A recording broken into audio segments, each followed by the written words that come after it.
इसका जो लॉर्ड है, जब भी इसका डिपॉजिटर का लॉर्ड अपने से 12वें में चंद्रमा के साथ बैठे, तो ये जो है ये चीज़ों को फलित नहीं होने पाता। ये ऐसे लोग होते हैं इन रिलेशनशिप्स, या तो बहुत दे देते हैं या अपने पाँव पे कुल्हाड़ी मारेंगे। किसी के भी हॉरोस्कोप में अगर मंगल 10वें घर में बैठा हुआ है, any horoscope, Mangal sitting in Aries और exalted or even without that, it will create problems in marriage even if you are married.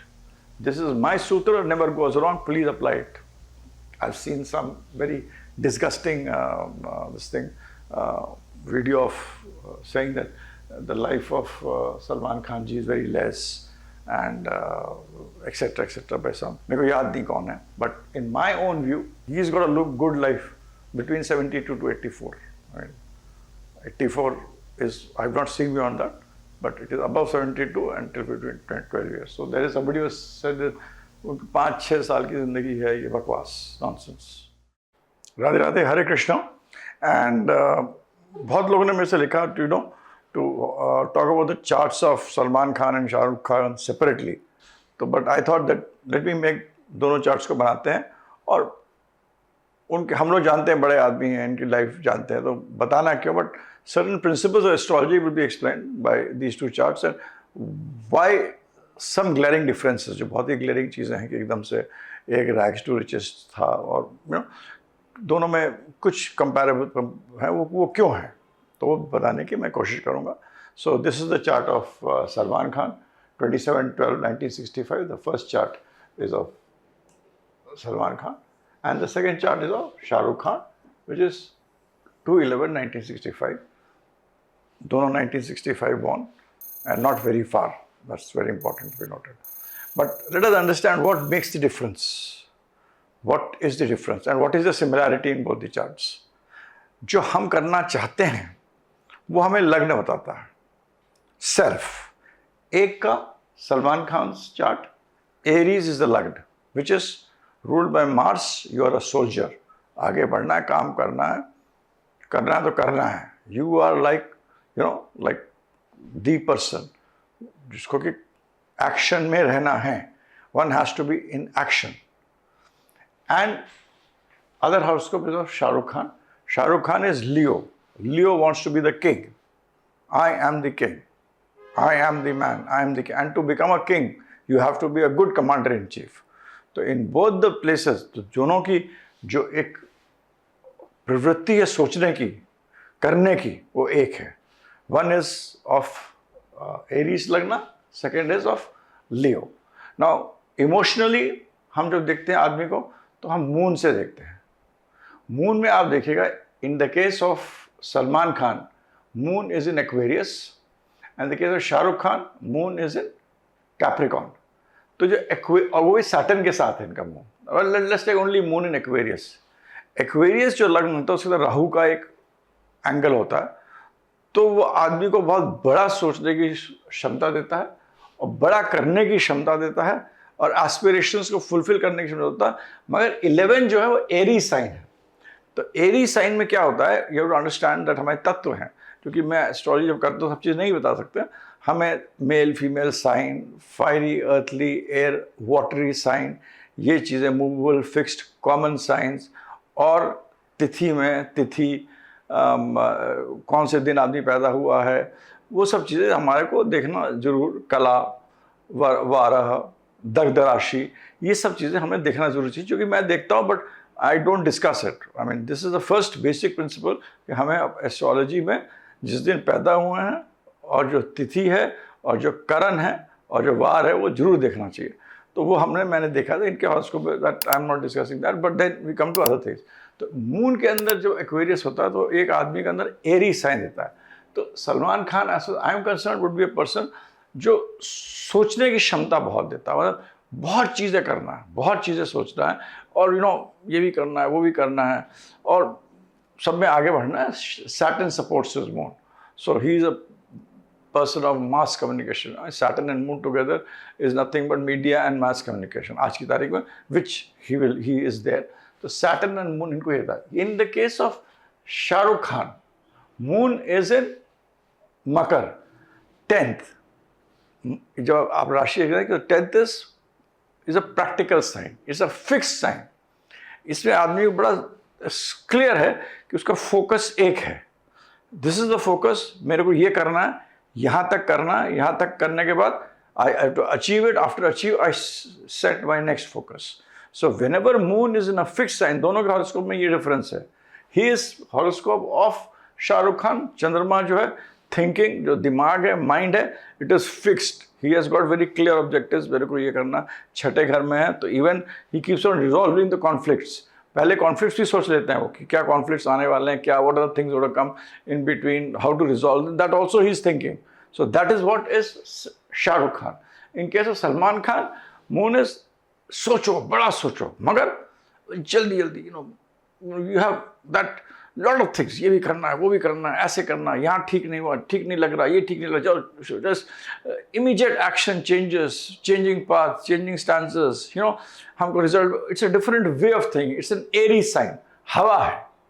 तो the whole thinking is that हवा का तत्व, जो वायु तत्व है, जो एक वायु तत्व है, वो इसके अंदर ज़्यादा है, of in the case of Salman Khan to explain you, और जो पृथ्वी तत्व है, it is more in the case of Shahrukh Khan, which is practical. This is an Aries sign and this is a practical sign. So this is a very great, this is how I would analyze the two basic horoscopes of what, as far as they are concerned. Now let us see why Shah Rukh Khan a rag to riches story, and Salman Khan was always born in a good family. He was born in a good family. Let's see. That's what we know. Let me see astrologically what it is. Astrologically, if you see in the case of Shah Rukh Khan, parents, the problem of parents, sun नीच का है, चंद्रमा छठे घर में है, और अपने दुश्मन के घर में, शनि जो है चंद्रमा का दुश्मन है, छठे घर में। छठा घर काल पुरुष में भी मरकुरी का होता है, which is not a friend of moon. So moon is both harmed by Saturn and Mercury. So mother, loss of mother, father, son is debilitated, तो loss of father. So mother and father का एक प्यार मिलना चाहिए, वो to get it, that is lacking. I would have said this in this, and this is the way you have to analyze. But remember one thing, आपको ये चीज़ याद रखना चाहिए हरदम एस्ट्रोलॉजी करते वक्त, कि हर प्लैनेट जो होता है, जीव और अजीव, live and non live things दोनों का एस्पेक्ट होता है।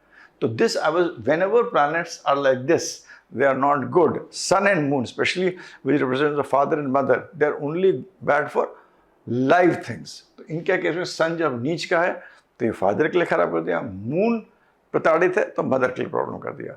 एंड जो लग्नेश जो है, जो लॉर्ड जो होता है लग्न का, इन the case of Shahrukh Khan लग्न है, वो भी नीच का है, विच शोज थर्ड हाउस में, विच शोज सन जो है वो एक आदमी है, सूर्य समझ लीजिए समझाने के लिए, नीच का है, गड्ढे में चला है, थोड़ा गड्ढे में है, तो आदमी उठेगा, मगर पराक्रम के घर में, यू टू सी पराक्रम के घर में। और सूर्य का लिब्रा में होना, उसका भी मैं समझाऊंगा बाद में। Sun, you have to see sun in lot of things, one planet you have to look at about 24 aspects to understand it.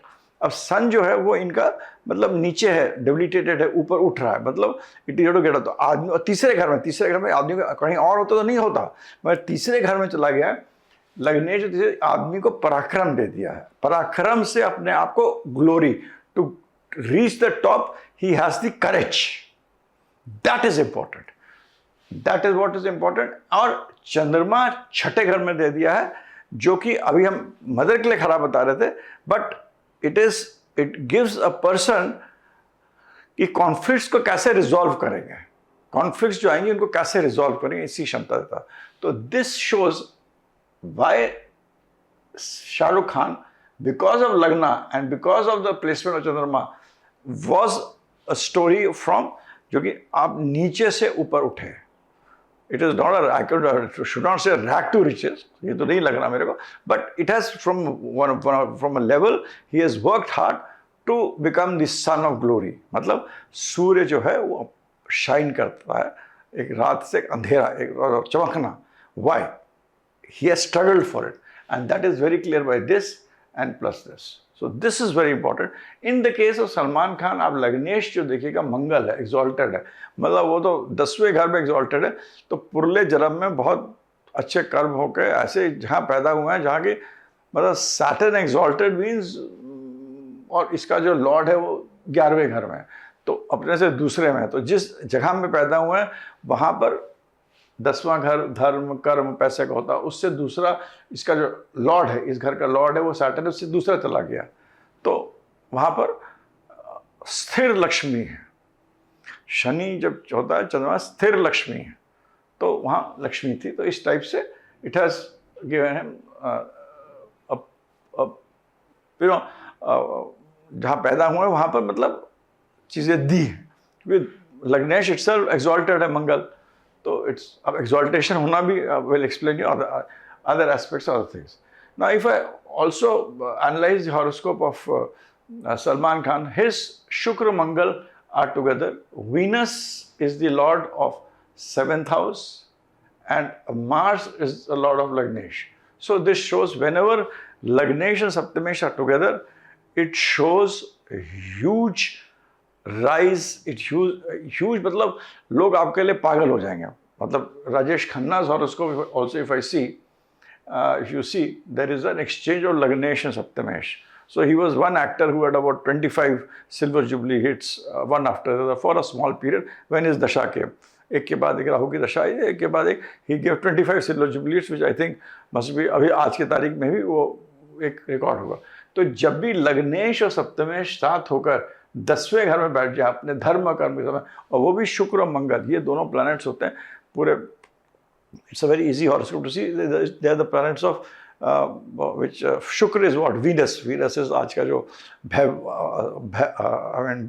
वैभव है, जो हमारा फिल्म इंडस्ट्री है, जो हमारी फैशन इंडस्ट्री है, anything which has to do with all that becomes very important, and that is where it is the 10th house, exalted Venus Mars, it makes him a person who is very popular with the masses.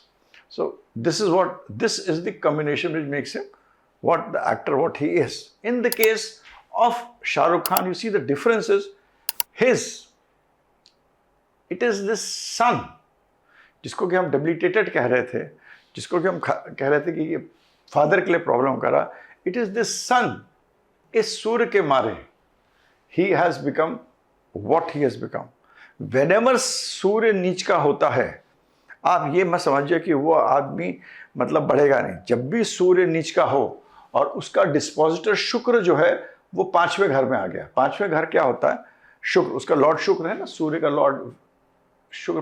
5th house is for creative, it is for film industry, it is for design, it is for बहुत सारी चीज़ों, speculation, children, but in the non life thing it is definitely anything to do with the film world and creation. तो इसका Lord 5th में आ गया। तो सन जो है again whenever it is debilitated in the house of Libra, Libra किसके लिए होता है? लिब्रा होता है मासेस के लिए, लिब्रा होता है जो आपके सामने लोग बैठे हुए हैं। 7वां घर लग्न से, काल पुरुष में याद देखिएगा, काल पुरुष में सलमान खान की 7वां घर मासेस, सामने आपके सामने जो लोग बैठते हैं masses.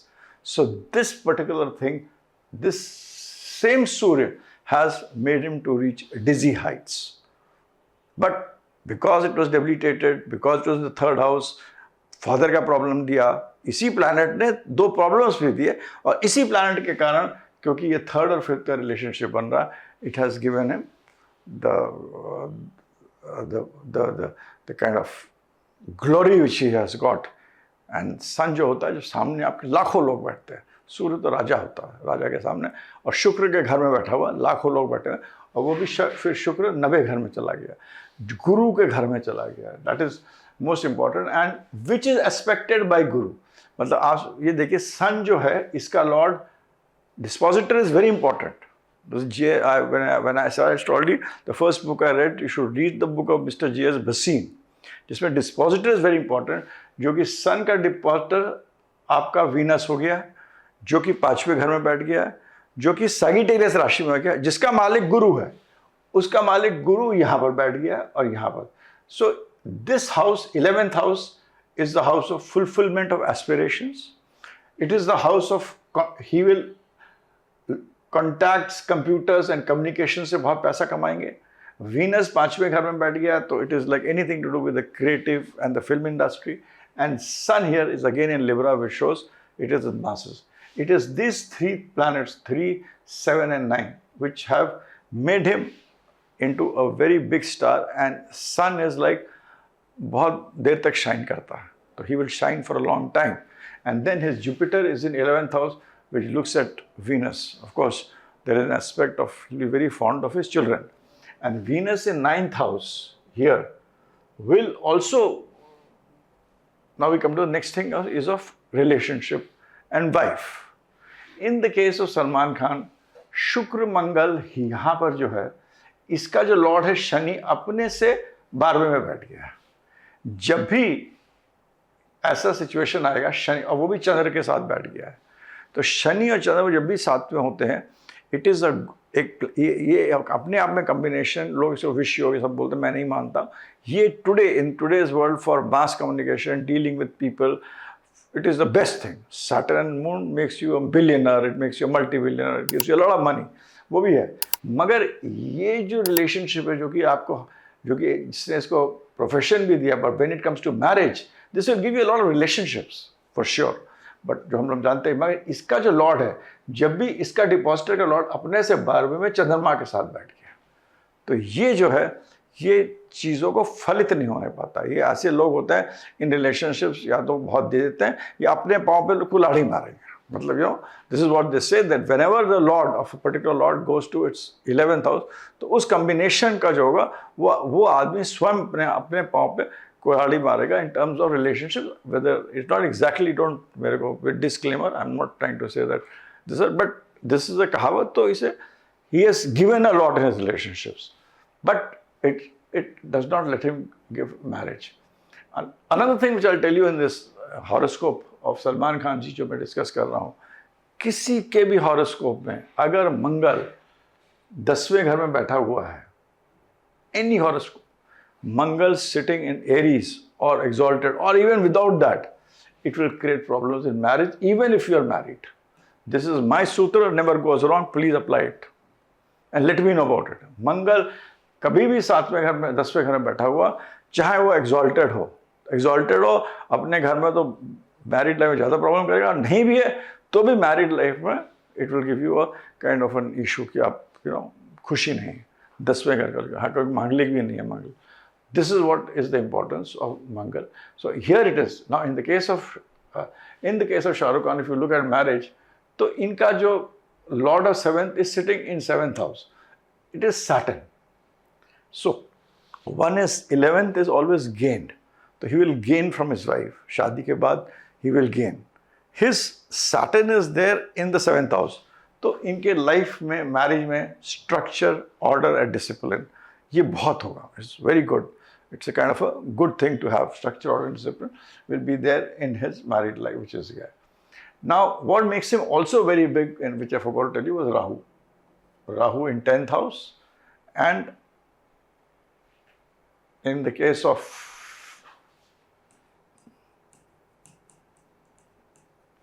Salman Khan, Rahu in the 2nd house. Rahu planet होता है पैसे का, राहु ही देता है सब कुछ जो देता है. तो दोनों के घर में राहु, जो आप देखिए, राहु चौथे घर में इतना अच्छा नहीं होगा, आपको प्रॉपर्टी देगा, बट राहु 10वें घर में आपको, it will give you a huge rise in profession and एक आपको नाम देके छोड़ता है. राहु जो राहु इन 10th हाउस में, you will do things out of the box, different, जो आपको नाम देगा. राहु इन the case of his horoscope is in taurus, उसका डिपॉजिटर वीनस है, जो अगेन इसी हाउस में कर रहा है, 10th हाउस में आ रहा है, which is again his profession. तो ये राहु इनको पैसा, धन बहुत देगा. Again 2nd house is house of धन, मगर राहु यही 2nd हाउस में डिनाइज कुटुंब.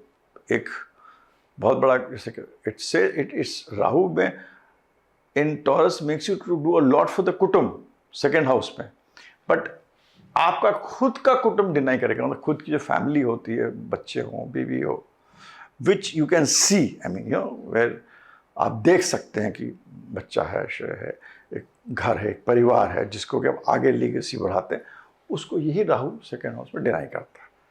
This is the difference between the horoscope of Salman Khan and Shah Rukh Khan as far as marriage and family is concerned. So this is what I see. But another thing which I see in Salman Khan's horoscope, Jupiter is in third house. ये आदमी को बब्बर शेर बनाता है. In the case of horoscope, Jupiter in third house is like you are a lion, Babbar शेर. And ऐसा शेर होता है जो चुपचाप रहता है केज में. But if touched, done anything, then he will not leave you. But third house is again of courage. और जुपिटर यहाँ पर जो होता है उसमें बहुत ताकत होती है. लाल किताब का भी है ये कि जुपिटर तीसरे घर का आदमी को बब्बर शेर बनाता है. उसमें लिखा हुआ है, उन्होंने लिखा हुआ, तो वही मैंने रिपीट करा है. तो Jupiter in third house makes him this. In the case of Shahrukh Khan, Jupiter again is in Gemini but is in the 11th house. So 11th house is more towards understanding कि मैं अपने aspirations को कैसे fulfill करूँ ठीक से. It is also a house जो कि आपको बोलेगा कि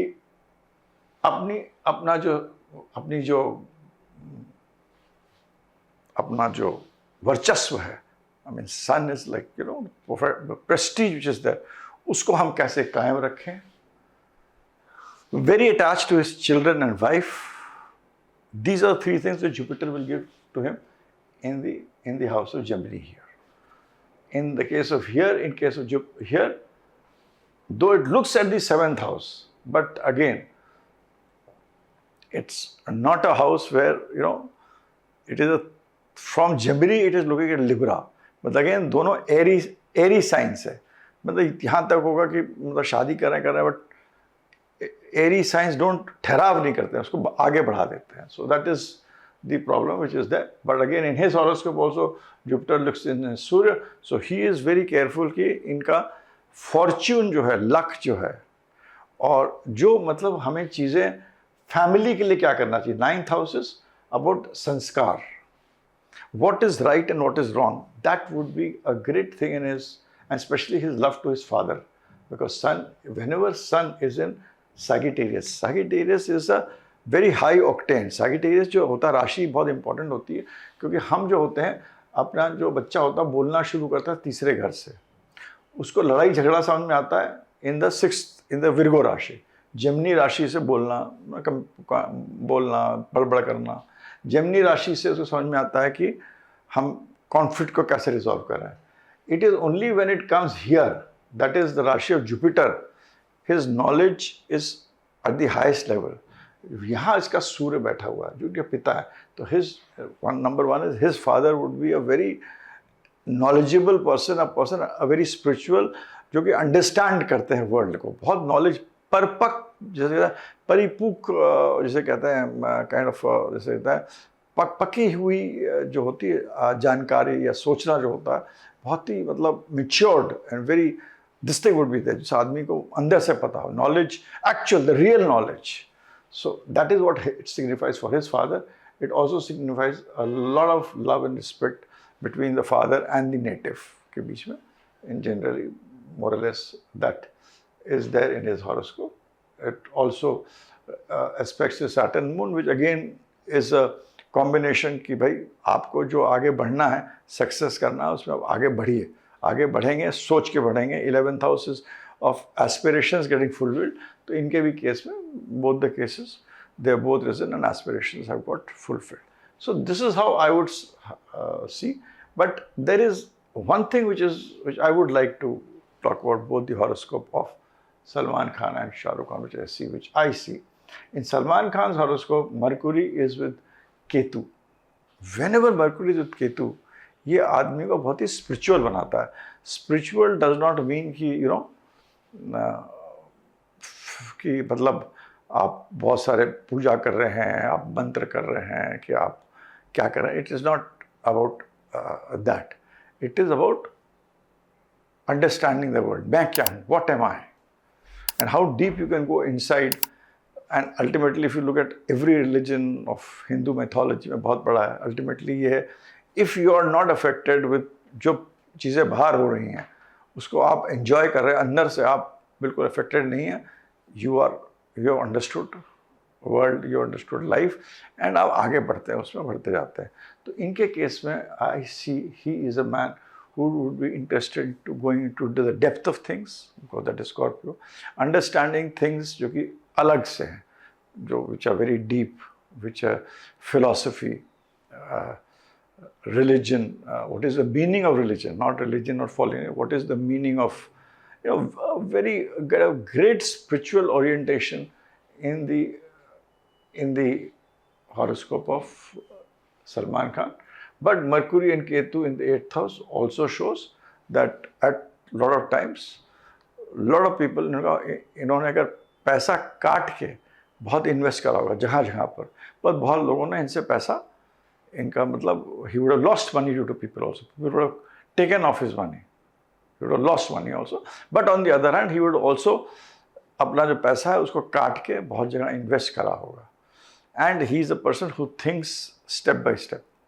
काट ये नहीं एकदम से बहुत बड़ा सोच लिया, सोचने के पहले उसको काट के आगे बढ़ते हैं, एक एक step, one step at a time. That is his soul. So this is a very important combination. What I was saying is for his spiritual yearning.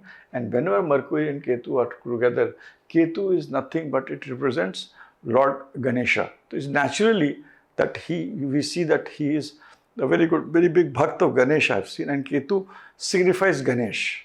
Ketu is the Ketu के ऊपर का, if you know the story of Rahu Ketu, sir काट दिया गया था, बाद में दूसरा धड़ लगाया गया था.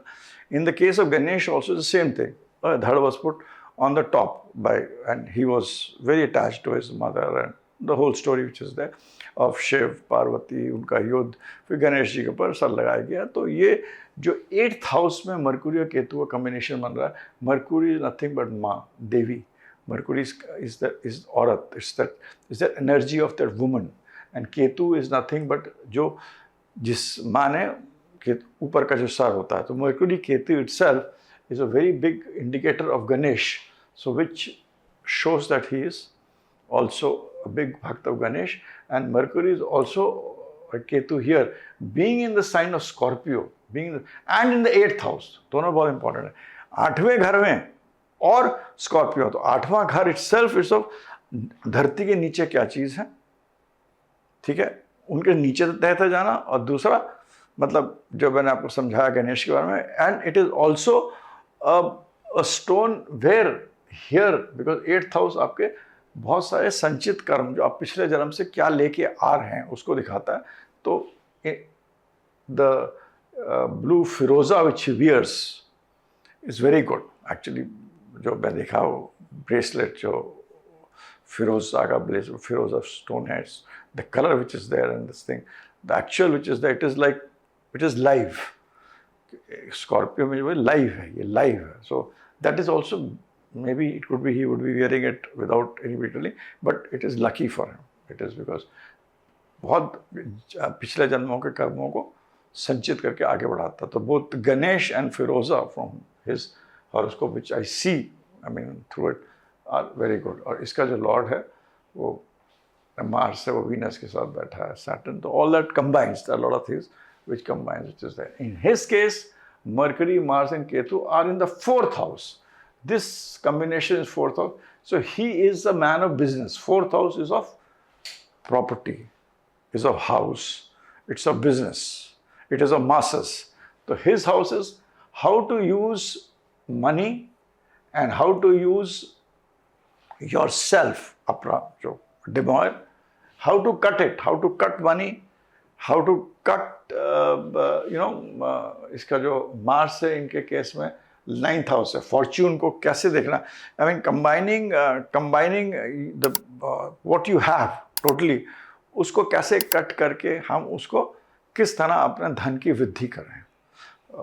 I am very fond of the house being decorated properly, spick and span, what Ketu wants. Mercury, Mars is also gives a lot of courage also. आदमी को courage not in terms of boxing, but in terms of Mercury, Mars, दिमाग के अंदर courage देता है कि किस तरह आप अपने intelligence, not moon is emotional. इनका तो moon भी बहुत अच्छा है, it is in a fixed sign, so his thinking power doesn't go haywire also, and his Mars and Mercury, he can think aggressively inside and use it and cut things step by step. चीज़ों को काट के उनसे फ़ायदा कैसे लेना है, इन terms of investment, property, business, what ever fourth, घर, ये सब चीज़ें, ये इनका जो ये दिखाता है यहाँ पर. See the difference between the two things. This is because it is in the 8th house, Scorpio, so many things have changed. And here it is because in the 4th house, so many things have changed. So this is what it is. Another thing which people keep on talking about, I've seen some very disgusting video of saying that the life of Salman Khan ji is very less, and etc. by some Sushil, Mr. Sushil or somebody, I don't know. मेरे को याद नहीं कौन है. But in my own view, 12, 24, 36, 48, 48, 12, 6, 48, 60, 60, 72.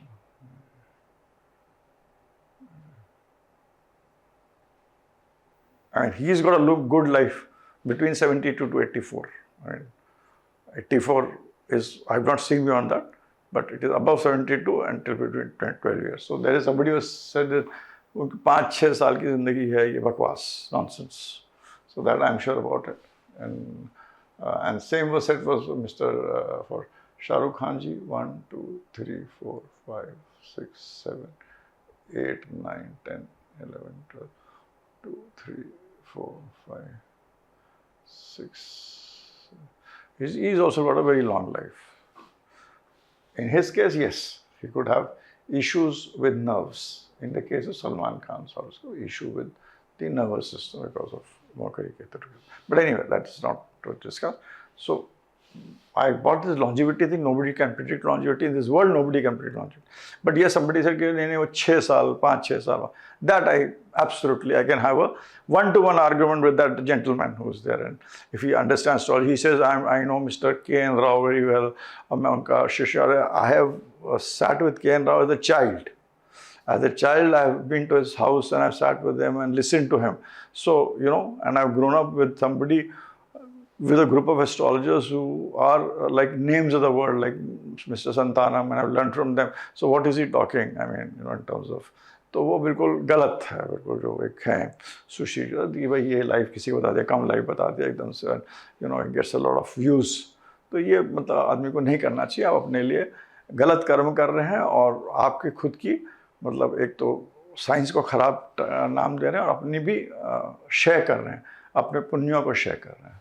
So that is what is important. I also feel mota now the time of from 25 to 26, 25 to 27. I mean, from now onwards to 27 is a good time for Salman ji, and he would do a lot of things which are international, a lot of things where he has to go international, be international, a lot of things with international connectivity. And as far as Shah Rukh ji is concerned, he would concentrate more in terms of